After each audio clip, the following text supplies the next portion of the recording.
They churn out $100 billion in profit. They fuel a nation's grandest ambitions. And now, well, now they're bidding billions on a future that explicitly isn't theirs.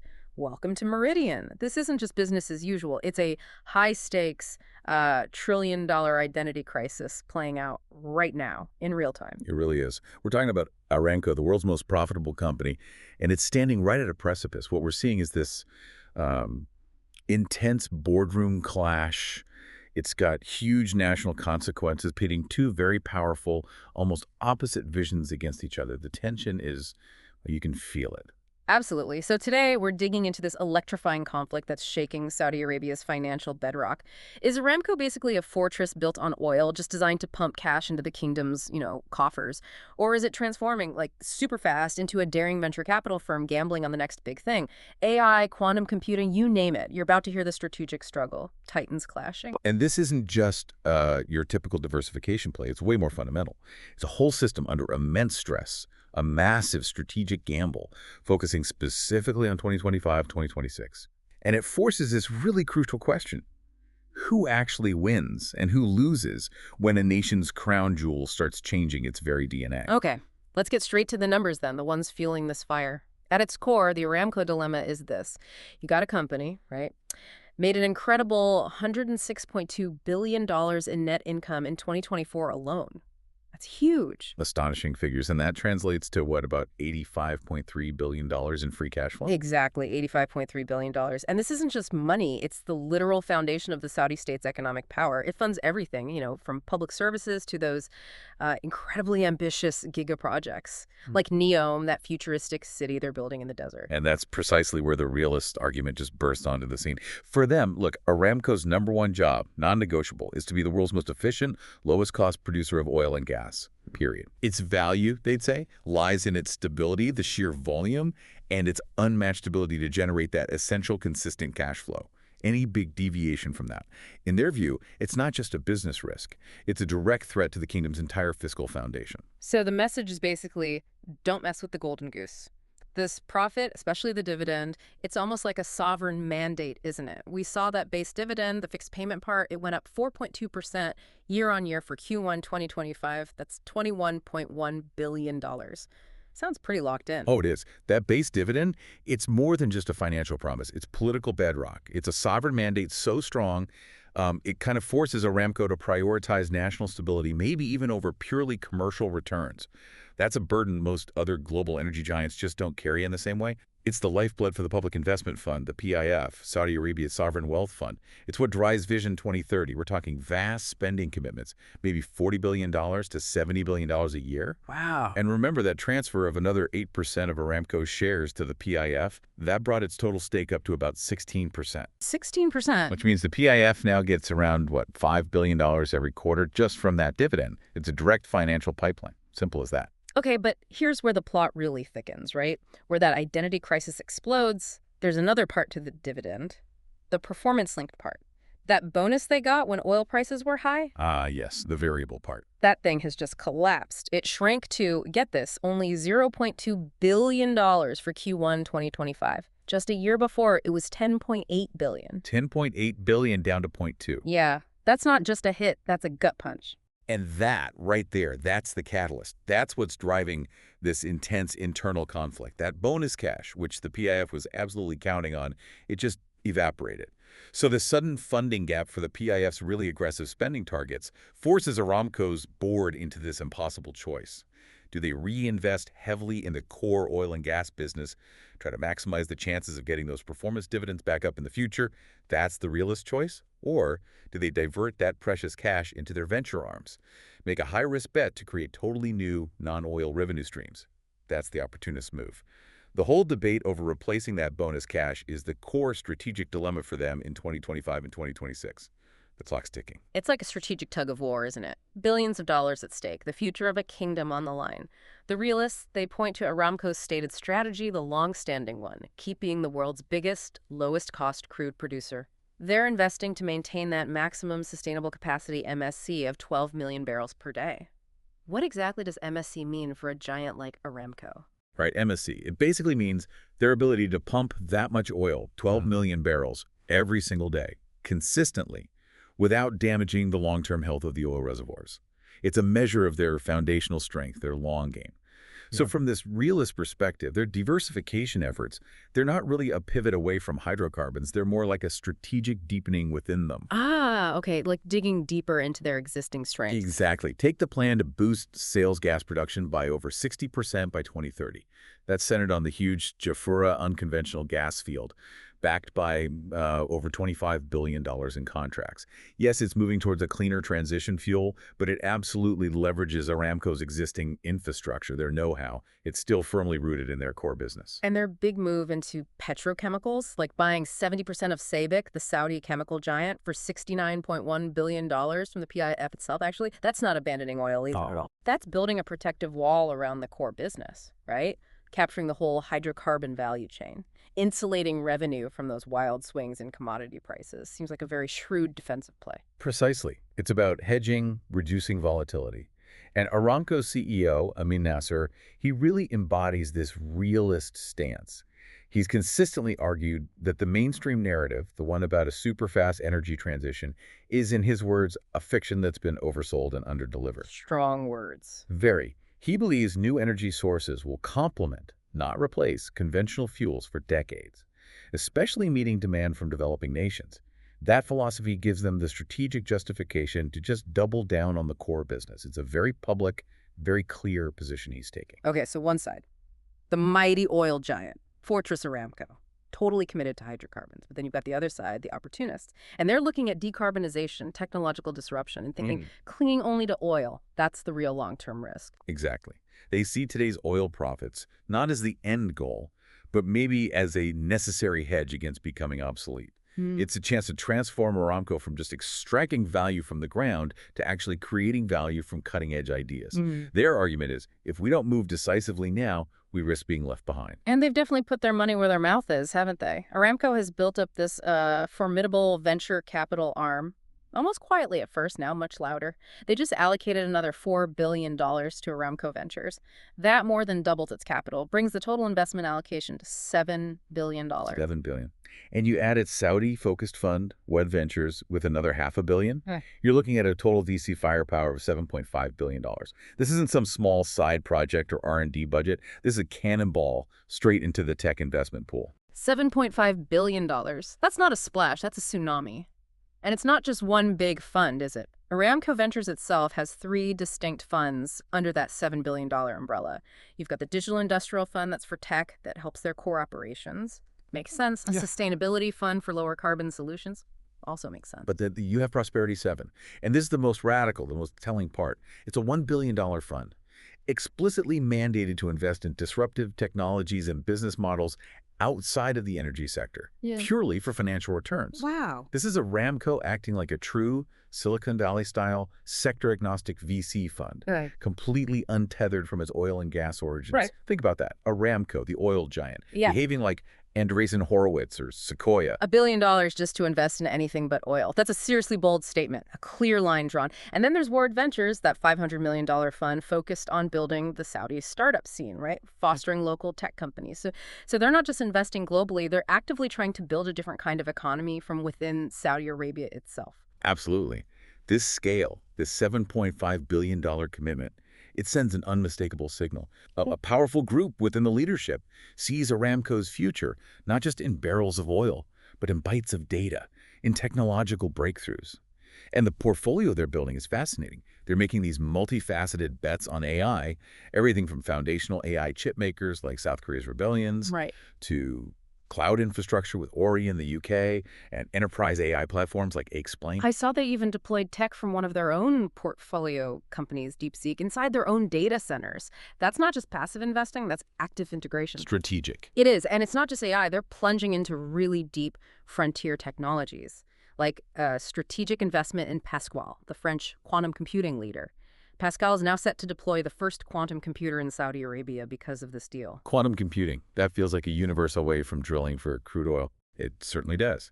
And that ties into a key strategic goal, localization. Many of these investments, Pascal, or another one, Terra Drone, they're explicitly linked to agreements. These companies have to set up a physical presence, R&D, manufacturing, something inside Saudi Arabia.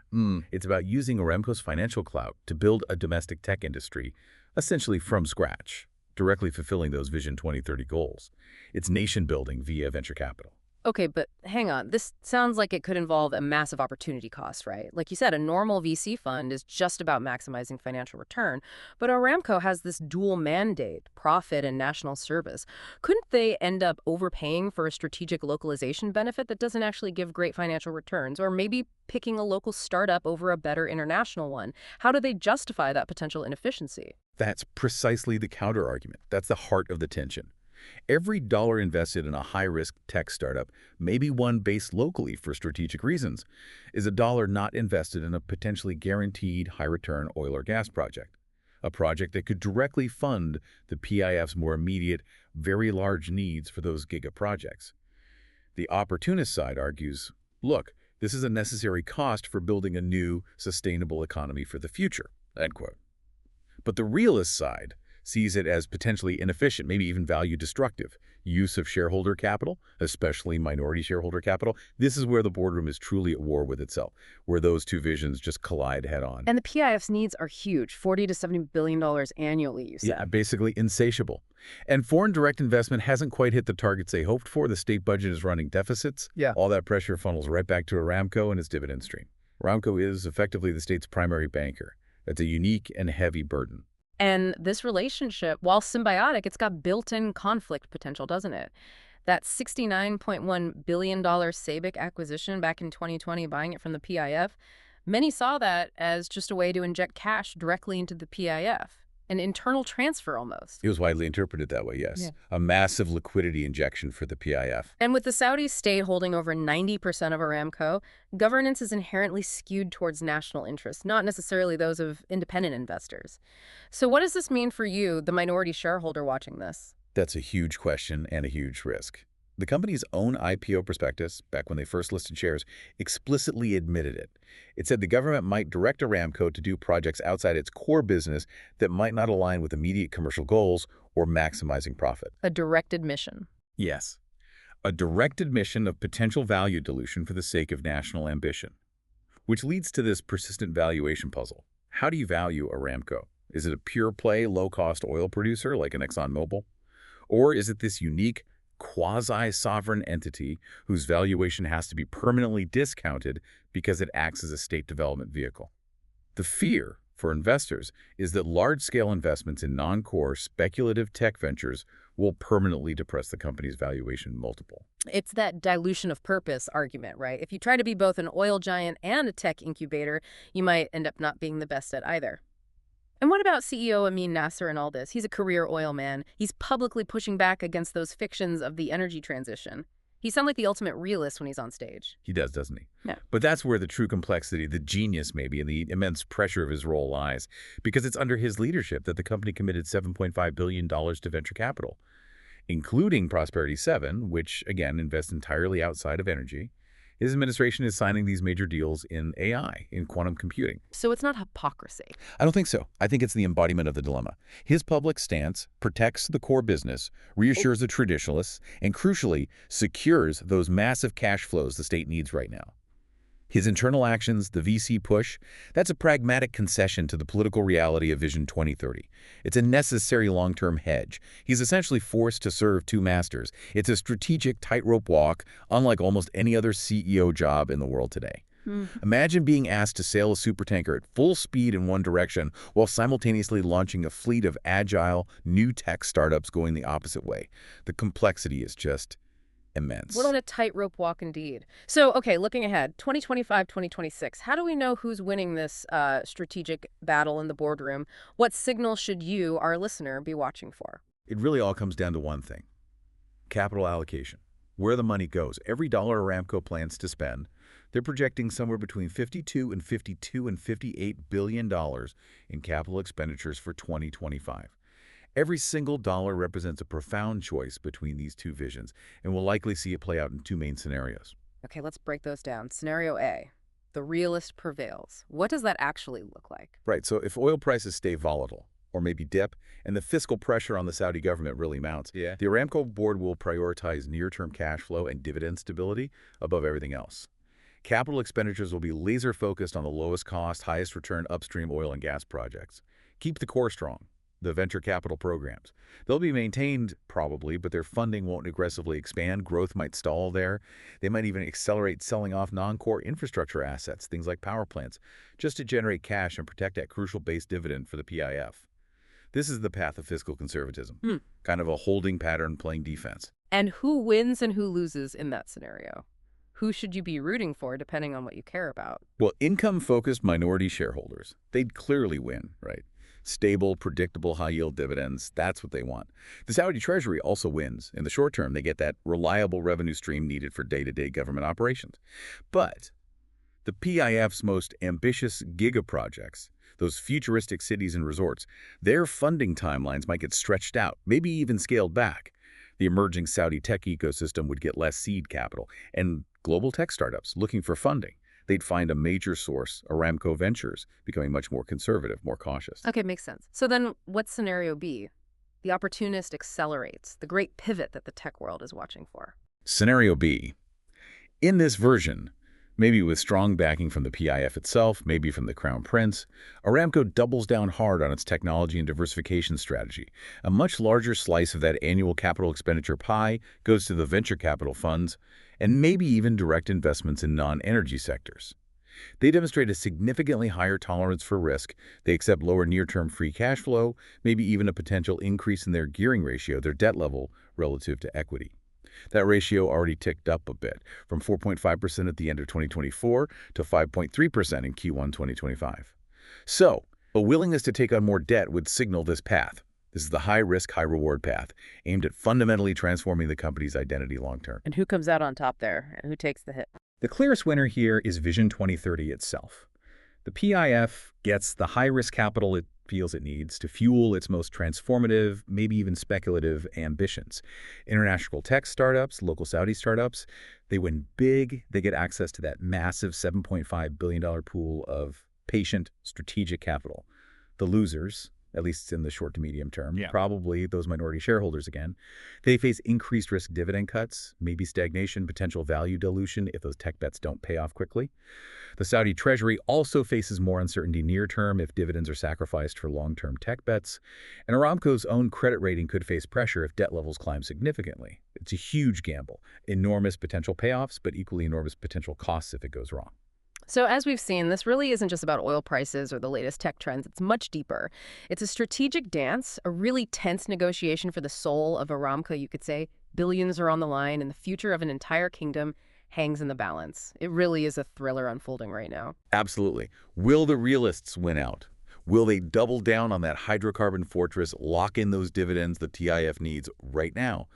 Or will the opportunists seize this moment, accelerate a high-risk pivot into AI, quantum computing, a post-oil world, potentially risking short-term stability, especially for those minority shareholders? And the critical signal to watch. For you, listening in 2025 and 2026, it really is all in the capital allocation. Where does the money flow?